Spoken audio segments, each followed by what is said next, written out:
versículo 17 ao 31. Marcos, capítulo 10, versículo 17 ao versículo 31. Amém? Todos acharam aí? Então acompanhe comigo a leitura da palavra de Deus, e assim diz o Evangelho do nosso Senhor. E pondo-se Jesus a caminho, correu o homem ao seu encontro, e ajoelhando-se perguntou-lhe: Bom mestre, que farei para herdar a vida eterna? Respondeu-lhe Jesus: Por que me chamas bom? Ninguém é bom, senão um, que é Deus. Sabes os mandamentos: não matarás, não adulterarás, não furtarás, não dirás falso testemunho, não defraudarás ninguém, honra teu pai e a tua mãe. Então ele respondeu: Mestre, tudo isso tenho observado desde a minha juventude. E Jesus, fitando-o, o amou e disse: Só uma coisa te falta. Vai, vende tudo que tens, dá aos pobres e terás um tesouro no céu. Então vem e segue. Ele, porém, contrariado com essa palavra, retirou-se triste, porque era dono de muitas propriedades. Então Jesus, olhando ao redor, disse aos seus discípulos: Quão dificilmente entrarão no reino de Deus os que têm riquezas. Os discípulos estranharam esta palavra, mas Jesus insistiu em dizer-lhes: Filhos, quão difícil é para os que confiam nas riquezas entrar no reino de Deus. É mais fácil passar um camelo pelo fundo de uma agulha do que entrar um rico no reino de Deus. Eles ficaram sobremodo maravilhados, dizendo entre si: Então quem pode ser salvo? Jesus, porém, fitando neles o olhar, disse: Para os homens é impossível, contudo, não para Deus, porque para Deus tudo é possível. Então Pedro começou a dizer-lhe: Eis que nós tudo deixamos e te seguimos. Tornou Jesus: Em verdade vos digo que ninguém há que tenha deixado casa, ou irmãos, ou irmãs, ou mãe, ou pai, ou filhos, ou campos, por amor de mim e por amor do Evangelho, que não receba, já no presente, o centúplo de casas, irmãos, irmãs, mães, filhos e campos, com perseguições, e no mundo por vir a vida eterna. Porém, muitos primeiros serão últimos, e os últimos primeiros. Amém, meus irmãos? Oremos mais uma vez. Deus soberano, nós te louvamos, Senhor, nós te agradecemos pela tua santa e bendita palavra. Muito obrigado pela liberdade que nós temos de lê-la aqui nessa noite, e obrigado pela oportunidade que nós temos também, Senhor, de ouvirmos o Senhor ministrar os nossos corações através da pregação fiel da tua palavra. E essa é a nossa oração, Senhor. Que realmente o Senhor use a vida deste pecador que carece da tua graça como instrumento, Senhor, nas tuas mãos. Apesar de mim, Senhor, que o teu povo seja abençoado nessa noite. Que o Senhor ministre aos corações dos teus servos coisas especiais e específicas de que cada um deles precisam ouvir nessa noite. Fala conosco, Senhor. Nós estamos sedentos para ouvir a tua doce voz falar conosco. E que, acima de tudo, o teu nome seja glorificado através da pregação da tua palavra. Em nome de Jesus. Amém. Meus irmãos, conta-se que em uma determinada igreja, um homem que não tinha as duas pernas adentrou ali naquela igreja, adentrou ali no templo, e aquele homem sem as duas pernas, ele começou a se arrastar até ali o altar. E aquele homem sem pernas, ao se aproximar do púlpito, ele olha para o pastor daquela igreja e ele pergunta: Pastor, será que Deus aceita um homem assim como eu, que só tem metade do corpo? E o pastor virou para aquele homem e respondeu: Com certeza, meu filho. Deus aceita a metade de um homem que se entrega por inteiro. O que Deus não aceita jamais é o homem inteiro que se entrega pela metade. E essa é uma grande verdade, meus irmãos. Isso é o que Deus requer de mim e de você. Isso é o que Deus requer de todos aqueles que querem servi-lo. Ele requer tudo. O Senhor, Ele não aceita metade de nós. O Senhor, Ele não aceita parte das nossas vidas. Ele quer tudo. Com o Senhor, ou é tudo ou é nada. Ou você está com Ele ou você não está. Ou você está no reino da luz ou você está no reino das trevas. Não existe meio termo, não existe ficar no muro diante de Deus. E a verdade, meus irmãos, é que somente aqueles que entendem que servir a Deus é a maior riqueza que existe nesse mundo, somente esses são capazes de deixar tudo, de abandonar tudo para seguir o Mestre Jesus. E é sobre isso que nós falaremos nessa noite, meus irmãos, sobre a riqueza de seguir a Cristo. Veja só a exposição, olha só o que diz o versículo 17. E pondo-se Jesus a caminho, correu o homem ao seu encontro, e ajoelhando-se perguntou-lhe: Bom mestre, que farei para herdar a vida eterna? Quem tem acompanhado aí a nossa exposição no Evangelho de Marcos vai lembrar que Jesus acabara de ensinar, meus irmãos, sobre casamento. Em seguida, Jesus ensina sobre crianças, sobre filhos. Na verdade, a dinâmica, a construção de como o evangelista Marcos relatou as passagens bíblicas nos dá esse entendimento. E Jesus, quando de repente acabou de ensinar ali sobre casamento, sobre crianças, sobre filhos, de repente um homem aparece ali do nada, vem correndo ao encontro de Jesus, e a palavra de Deus diz que ele se ajoelha diante do Senhor. E meus irmãos, Jesus sabia que aquela era uma excelente hora de ensinar para os seus discípulos outra coisa muito importante para todos, que é a questão dos bens materiais. E assim, com essa dinâmica, com essa construção que o evangelista Marcos traz dos relatos bíblicos, fecha assim, meus irmãos, o que chamamos de uma trinca de ensinamentos do Senhor Jesus sobre a vida de um ser humano. Jesus ensinou sobre casamento, Jesus ensinou sobre crianças, sobre filhos, e agora Jesus vai nos ensinar, o evangelista Marcos vai nos ensinar através desse relato bíblico, através da construção dos relatos bíblicos sobre patrimônio, sobre bens materiais. Essa é a trinca de a vida de qualquer ser humano: casamento, filhos e patrimônio. E o texto bíblico diz, meus irmãos, que aquele homem, quando se aproxima de Jesus, ele se ajoelha aos pés do Senhor. E ajoelhar-se diante de alguém, meus irmãos, geralmente expressava humilhação, rendição. Quando alguém se aproximava de outro e se ajoelhava, ele estava se humilhando, ele estava se rendendo diante daquela pessoa.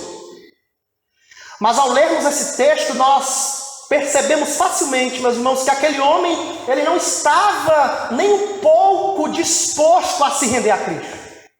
Aquele homem não estava nem um pouco disposto a se humilhar diante do Senhor Jesus com um coração sincero. Ele se ajoelhou apenas fisicamente, mas o coração dele não estava aberto para que Jesus reinasse, como nós acabamos de cantar em forma de oração, pedindo para que Jesus reinasse no nosso coração. Aquele homem não estava aberto para isso. Ao ajoelhar-se, aquele homem fez uma pergunta muito interessante para Jesus. Mas antes de perguntar para o mestre aquela pergunta, ele chama Jesus de bom mestre. Bom mestre. Para aquele homem, Jesus era simplesmente isso: um bom mestre. Um sábio mestre que ensinava a palavra de Deus. E em seguida vem a pergunta tão importante: que farei, bom mestre, para herdar a vida eterna? Em outras palavras, mestre, o que eu faço? O que eu posso fazer para conquistar a entrada no céu? E eu quero chamar a atenção, meus irmãos, de vocês, para duas palavras que aquele homem usa: farei e herdar. A palavra farei está ligado, meus irmãos, a obras. O que é que eu farei? O que é que eu preciso fazer? E a palavra herdar denota merecimento. Um herdeiro, ele recebe a herança dos seus pais porque ele merece. Ele é filho do pai, então ele merece a herança.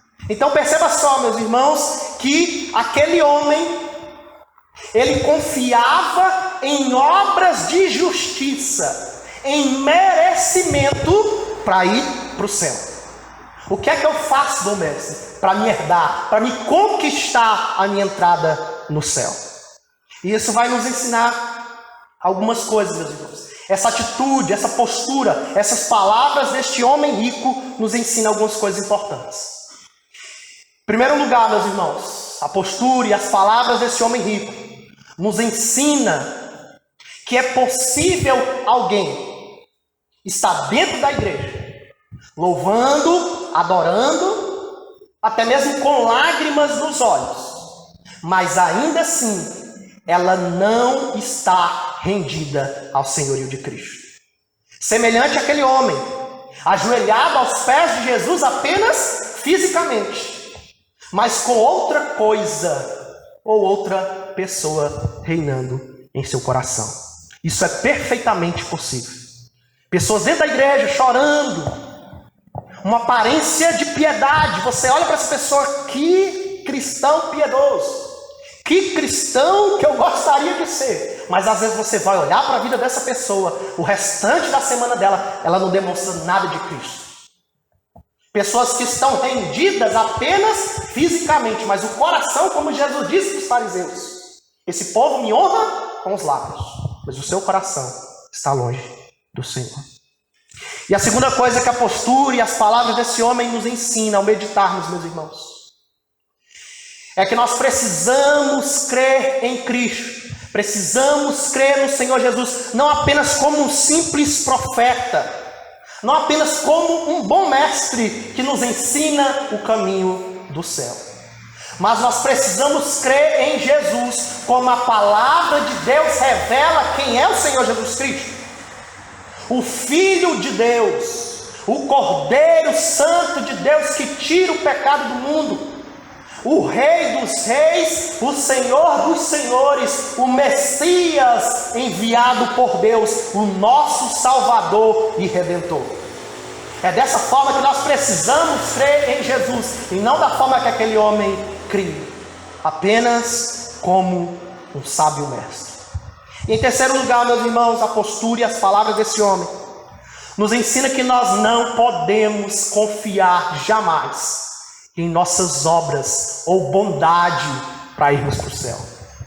Pois se nós dependêssemos, meus irmãos, da nossa bondade, da nossa justiça, nós estaríamos perdidos. Porque o profeta Isaías disse que a nossa justiça, as nossas obras diante de Deus é como trapos de imundície. Como trapos de imundície. Não tem valor nenhum. Nada que nós possamos fazer na nossa vida que expresse algum tipo de religiosidade, algum tipo de espiritualidade nossa própria agrada a Deus, a não ser a justiça de Cristo imputada em nós. Porque se as nossas obras, meus irmãos, pudessem nos justificar diante de Deus, se a nossa justiça pudesse nos justificar diante de Deus, Jesus não precisaria ter morrido na cruz por nós. Não precisaria. Nós mesmos nos purificaríamos, nós mesmos nos justificaríamos. Mas a palavra de Deus diz que nós estávamos mortos nos nossos delitos e pecados. E um morto, ele não tem vida, ele não tem nada que ele possa fazer para agradar, para se justificar diante de Deus. Somente a nossa confiança naquilo que Jesus fez na cruz do Calvário, no sangue precioso dele derramado lá na cruz, somente essa nossa confiança de que aquele sacrifício é único e perfeito, e suficiente para nos purificar, nos perdoar e apaziguar a ira de Deus sobre nós. Somente a nossa confiança nisso, meus irmãos, pode nos salvar. Por isso que aquele homem estava equivocado. Ele não poderia fazer nada para herdar a vida eterna, mas Cristo faria por ele e fez por mim e por você. Versículo 18, meus irmãos. Respondeu-lhe Jesus: por que me chamas bom? Ninguém é bom senão um, que é Deus. Então Jesus aí inicia a sua resposta ao homem de uma forma inusitada, né? É algo inusitado que Jesus fala. Aquele homem chamou ele de bom e ele responde para aquele homem: por que você está me chamando de bom? Ninguém é bom senão um, que é Deus. E o que Jesus quis dizer com isso, meus irmãos? Jesus ali, ele não estava negando que ele era bom. Não era isso que Jesus estava fazendo. Ele apenas queria destacar para aquele homem o fato que somente Deus é bom e mais ninguém. Por quê? Porque aquele homem, ele se achava capaz de conquistar a salvação pelos próprios méritos dele, pela própria bondade dele. Ele se achava bom, meus irmãos. Ele se achava bom. Tudo isso, Senhor, eu tenho observado desde a minha juventude. Fala aí o que é que falta mais. Ao refletir nisso, parece que aquele homem não tinha muito interesse em saber o que é que faltava. Não sei se vocês têm essa mesma percepção, mas quando eu medito nesse texto, parece que aquele homem queria, na verdade, era mostrar o quanto ele cumpria todos os requisitos, o quanto ele estava bem na fita com Deus. Ele se achava bom. E Jesus quis quebrar aquele pensamento dele. É por isso que Jesus responde para ele: ninguém é bom senão um, que é Deus. Alguns teólogos também acreditam que com essa afirmação, Jesus quisesse afirmar ali para aquele homem a divindade dele. É como se Jesus estivesse deixando uma deixa para ele, né? Você está vendo bondade em mim? Ninguém é bom, senão um, que é Deus. Reflita. Tipo isso, né? Reflita. Se você vê bondade em mim, ninguém é bom, senão um, que é Deus. Logo, eu sou Deus. Alguns teólogos acreditam nessa possibilidade também. Versículo 19 ao 20, meus irmãos. Sabes os mandamentos: não matarás, não adulterarás, não furtarás, não dirás falso testemunho, não defraudarás ninguém, honra teu pai e tua mãe. Então ele respondeu: mestre, tudo isso tenho observado desde a minha juventude. Então o que é que falta, Senhor? E aí Jesus começa a citar os mandamentos para ele. Você sabe os mandamentos. Quer saber como você sabe? E aí Jesus começa a citar os mandamentos para aquele homem. E Jesus cita, meus irmãos, 6 mandamentos. Os 6 últimos mandamentos, né? Dos 10 mandamentos. E todos eles ligados ao relacionamento com quem? Com o próximo. Os 6 últimos mandamentos ligados aos mandamentos, ligados ao relacionamento com o próximo. Mas Jesus, ele não cita os 4 primeiros mandamentos, que está ligado ao relacionamento com quem? Com Deus. Que quais são eles? Não terás outros deuses além de mim, não farás para ti imagem de escultura, não falarás o nome do Senhor em vão, guarda o sábado de descanso e dedicação ao Senhor. Então Jesus omite os mandamentos que se referem ao relacionamento do homem com Deus. E será que Jesus fez isso por acaso? Claro que não. Jesus, na sua sabedoria divina, ele conhecia o coração daquele homem. E o fato de Jesus omitir aqueles 4 primeiros mandamentos estava ligado ao pedido que ele faria àquele homem mais à frente. Uma coisa ainda te falta. E o que é que faltava para aquele homem, meus irmãos? Observar o primeiro grande mandamento, que resume os 4 mandamentos. Qual que é? Amarás o Senhor teu Deus de todo o teu coração, de toda a tua alma, de todo o teu entendimento e de toda a tua força. Não foi isso que Jesus resumiu? Os 2 grandes mandamentos, que resumem os 10 mandamentos. Amarás o Senhor teu Deus sobre todas as coisas e amarás o teu próximo como a ti mesmo. Aquele homem até amava o próximo, mas faltava amar a Deus sobre todas as coisas. Aquele homem aprendeu desde cedo, meus irmãos, a ser um bom religioso. Desde cedo, desde criancinha, os pais daquele homem rico ensinaram a ele ser um bom cidadão judeu, exemplar. Mas o que ele não havia aprendido era amar e honrar a Deus sobre todas as coisas.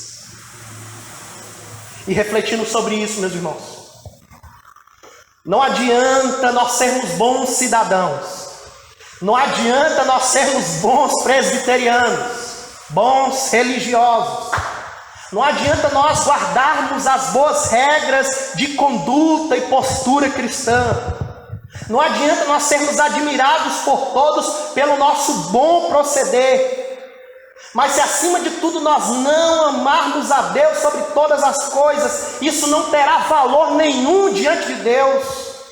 Isso não nos garantirá de maneira nenhuma a entrada na vida eterna, meus irmãos. Podemos todos os dias frequentarmos as reuniões de oração, as reuniões de estudo bíblico, a EBD, o culto à noite, fazermos as nossas orações matinais, as nossas orações noturnas. Mas se nós não amarmos a Deus sobre todas as coisas, nós continuaremos perdidos, assim como os ímpios estão perdidos aí fora. Não adianta só fazer parte de uma igreja, não adianta ser um bom crente à vista de todos, se o nosso coração está longe de Deus. Versículo 21. E Jesus, fitando, o amou e disse: só uma coisa te falta. Vai, vende tudo que tens, dá aos pobres e terás um tesouro no céu. Então vem e segue-me. Como disse acima, meus irmãos, como disse anteriormente, Jesus sabia que o coração do homem rico não estava em Deus. Por mais que ele fosse zeloso de alguns mandamentos, aquele homem rico não amava o Senhor de todo o coração. O que aquele homem realmente amava de todo o coração era o quê? As suas riquezas. Então Jesus manda aquele homem tomar uma atitude radical, né? Poucas vezes Jesus foi tão radical com pessoas específicas como Jesus foi radical com aquele homem. O Senhor pede que aquele homem, se ele realmente quisesse ter a vida eterna, ele teria que pegar todos os bens dele, vender, dar aos pobres e depois seguir a Jesus.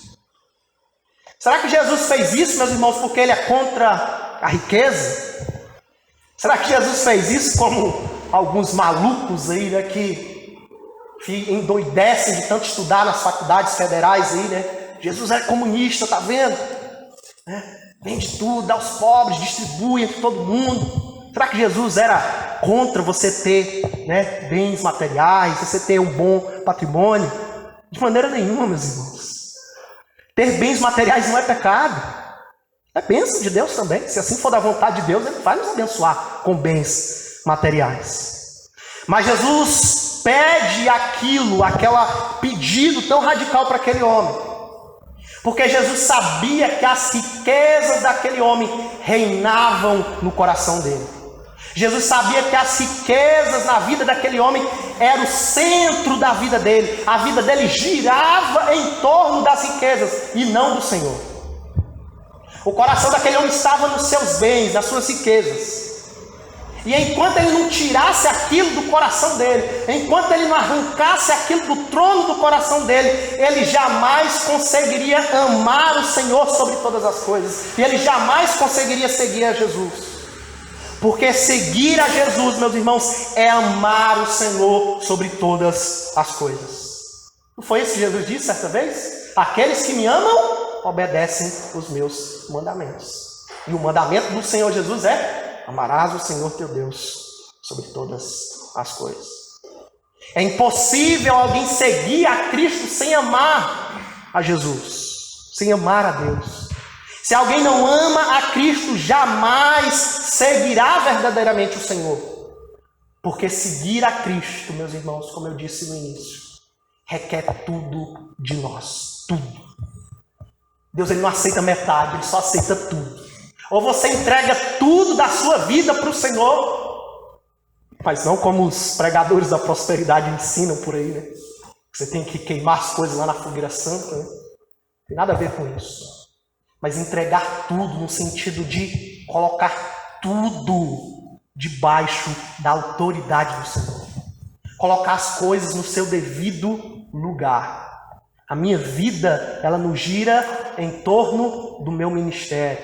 A sua vida não deve girar em torno da sua faculdade, do seu estudo, da sua profissão, da sua carreira. A sua vida não deve girar em torno nem sequer dos seus filhos, do seu esposo, da sua esposa.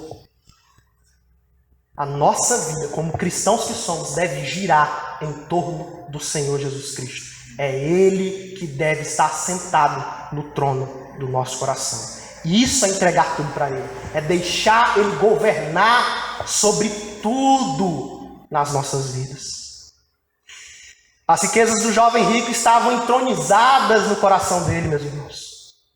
E a pergunta para cada um de nós nessa noite, a pergunta para você nessa noite. Uma pergunta que o pastor no dia 16 de junho de 2008, salvo engano, fez numa noite, lá em Fortaleza, num sermão: quem reina no seu coração? E foi a pergunta que Deus usou, ele pregando sobre esse texto, que Deus usou para alcançar o meu coração. Foi naquele momento que a graça de Deus inundou meu coração e Deus me fez enxergar o quão pecador eu era, o quanto tudo na minha vida estava fora do lugar e o quanto que Jesus era digno de reinar na minha vida. E não um clube de futebol, não uma torcida organizada, mas Jesus. Naquele dia eu entendi que somente Jesus era digno de reinar na minha vida. E naquele dia eu entreguei tudo para o Senhor. E Ele tem feito a obra, dia após dia, na minha vida. E eu creio que eu estou caminhando para a vida eterna. Não por mim, mas pelo que Jesus fez na minha vida. Quem reina no seu coração? Quem está assentado no trono do seu coração? Jesus Cristo ou outra alguém? Jesus Cristo ou outra coisa? Sua vida gira em torno do quê? Pensei. Minha vida gira em torno do quê? Qual é o foco da sua vida?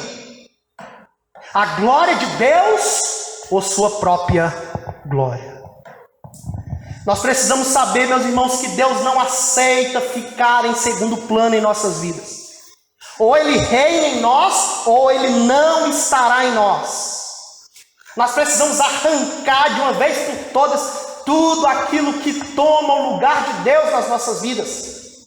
Ou do contrário, meus irmãos, nós nunca, jamais teremos a vida eterna. Não porque a salvação é por obras, mas porque a salvação é para aqueles que entendem que Jesus é o Senhor, que Jesus é Rei e que Ele deve governar a nossa vida. Somente aqueles que deixam, que abrem o coração, que se rendem à graça de Deus e deixam Jesus reinar na sua vida, somente esses têm a vida eterna.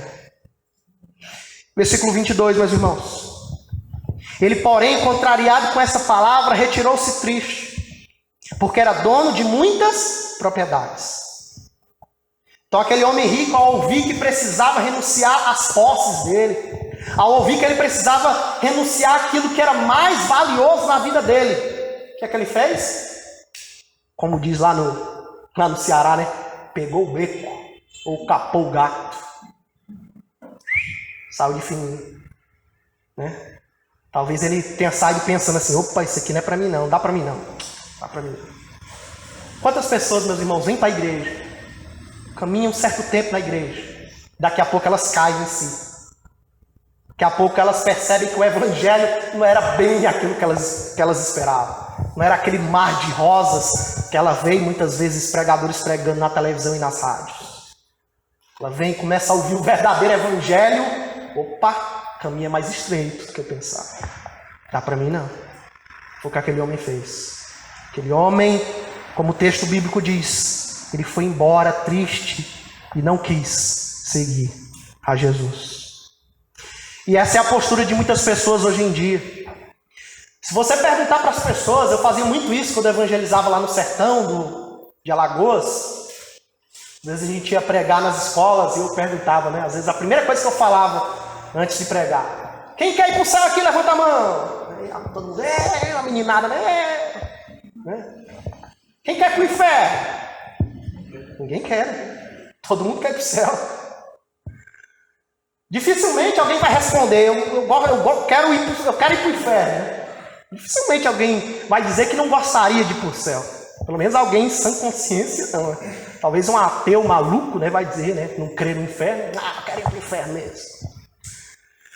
Mas muitas dessas pessoas, meus irmãos, que querem ir para o céu, ao ouvirem que para isso precisam renunciar tudo para seguir a Cristo, que precisam renunciar aquilo que elas estão apegadas, aquilo que ocupa o lugar de Deus em seus corações, ao entenderem que precisam abandonar a vida de pecado, abandonar tudo aquilo que elas tanto amam, que elas são apaixonadas, ao ouvirem isso, elas rapidamente desistem e viram as costas para o Senhor.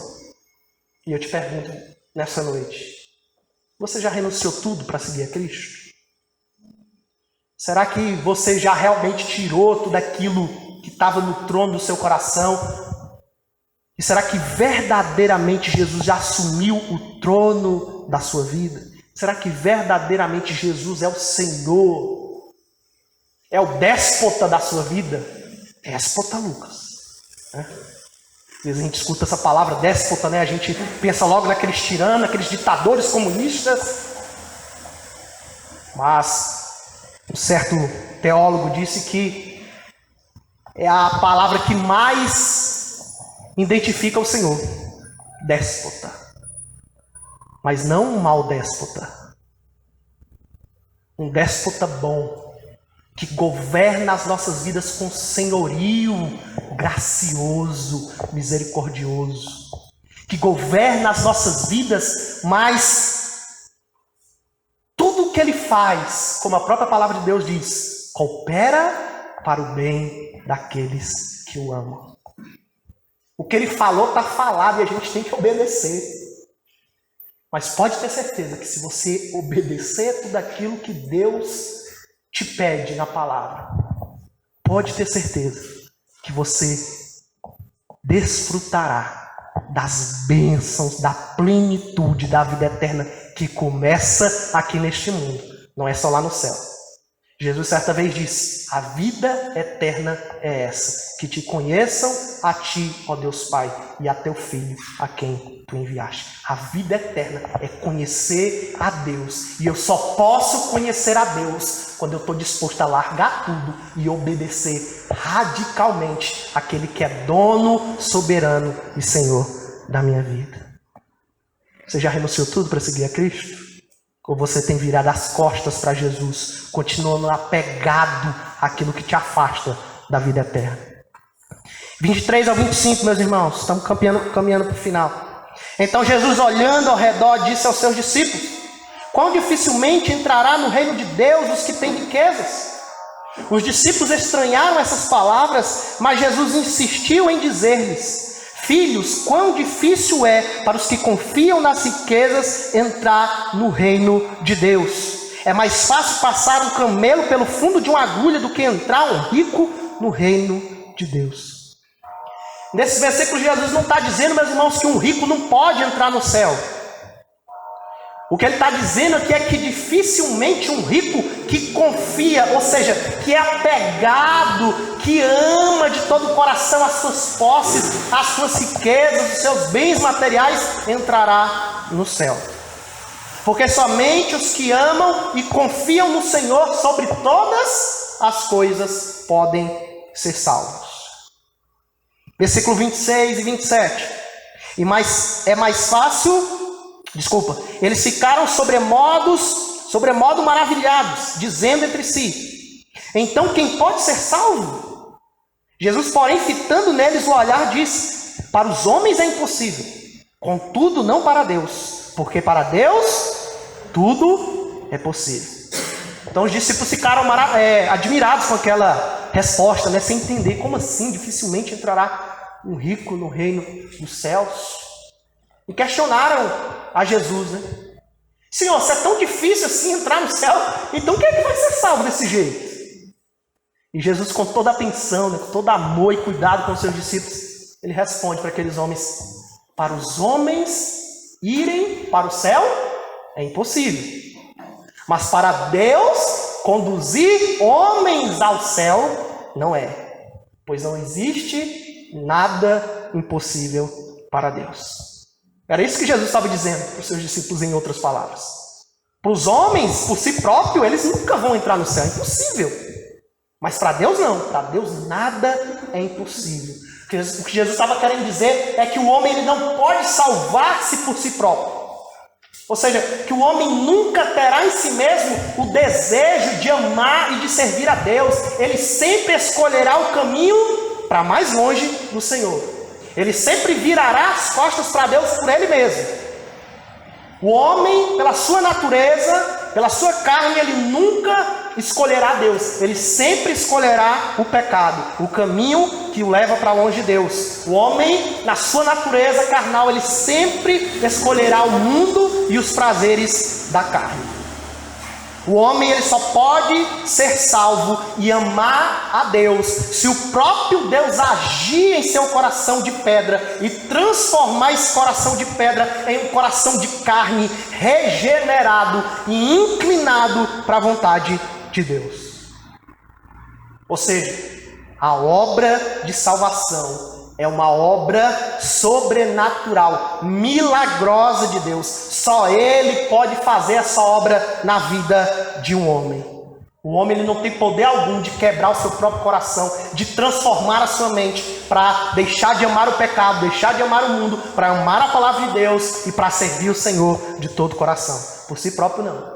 Mas se Deus agir no coração dele, mudar o coração dele com a sua graça, esse homem se renderá e se entregará completamente ao senhorio de Cristo. Por isso, irmãos, nós precisamos clamar ao Senhor que Ele faça essa obra de regeneração na vida dos nossos parentes, na vida dos nossos amigos e familiares que ainda não conheceram o Senhor, que ainda não se converteram ao Senhor, porque somente o Espírito Santo pode fazer essa obra na vida deles. Verso 28. Então Pedro começou a dizer-lhes: eis que nós tudo deixamos e te seguimos. Então Pedro agora questiona a Jesus sobre eles. E nós, Senhor? Nós que estamos te seguindo aqui, nós largamos tudo para te servir. Qual que é a nossa recompensa? Qual seria a recompensa deles por terem largado tudo para seguir a Jesus? Percebam, meus irmãos, que esses são os verdadeiros discípulos. Aqueles que estão dispostos a largar tudo para seguir a Jesus. Foi o que aqueles 12 homens fizeram. Aqueles que não se apegam a nada, meus irmãos, aqueles que não amam nada acima de Deus. É assim que nós identificamos um verdadeiro discípulo. Você quer saber se você é um verdadeiro discípulo do Senhor? Questione-se a si próprio. Pergunte para você mesmo: será que tem algo na minha vida que eu não estaria disposto a largar por Cristo? Será que tem algo na minha vida que eu não estou disposto a abandonar por causa de Jesus? Será que existe algo na minha vida que eu amo mais do que a Cristo? Se a resposta a essas perguntas, meus irmãos, a uma dessas perguntas for sim, eu sinto muito em te dizer que você ainda não é um verdadeiro discípulo de Cristo. Porque Jesus certa vez disse que aqueles que querem ser meus discípulos renunciam a tudo quanto têm. O verdadeiro discípulo, ele se compromete, meus irmãos, radicalmente com o Senhor e com o seu reino. E nada em sua vida o impede de amar e obedecer ao Senhor.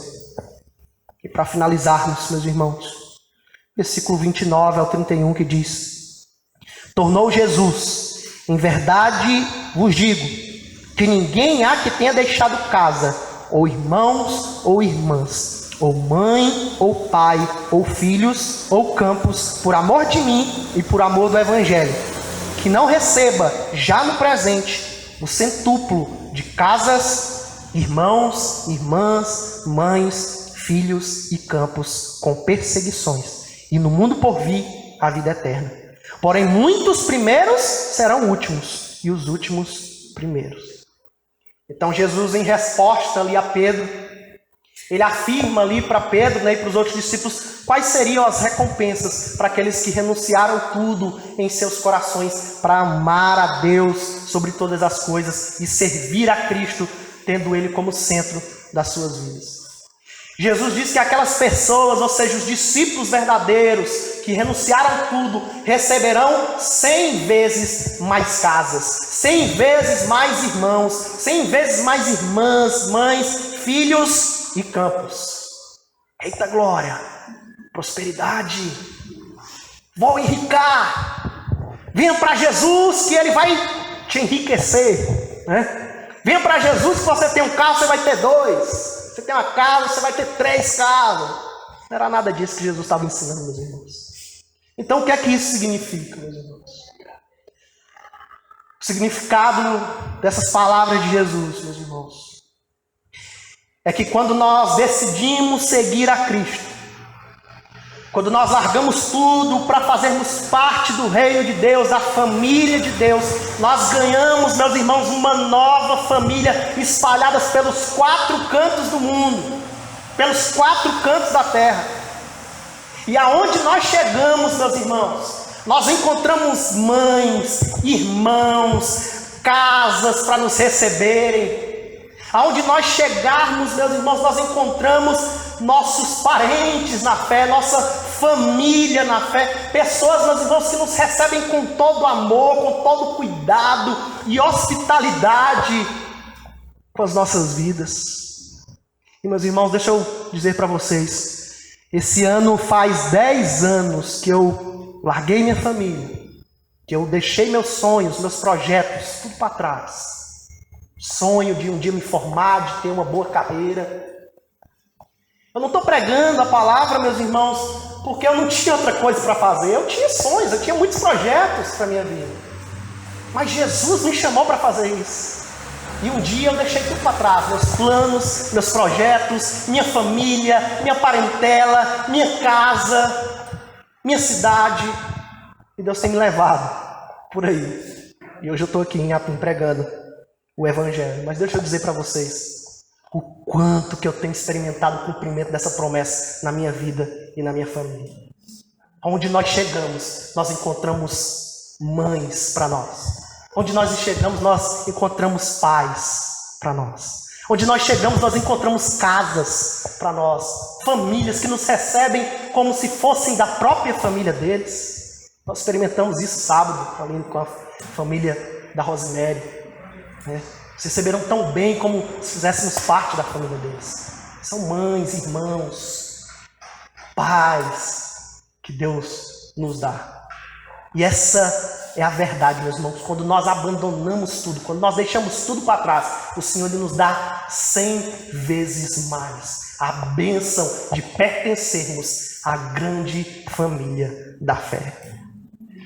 Então, irmãos, os que abrem mão de tudo para seguir a Cristo recebem bênçãos infinitamente maiores do que aquelas de que abriram mão.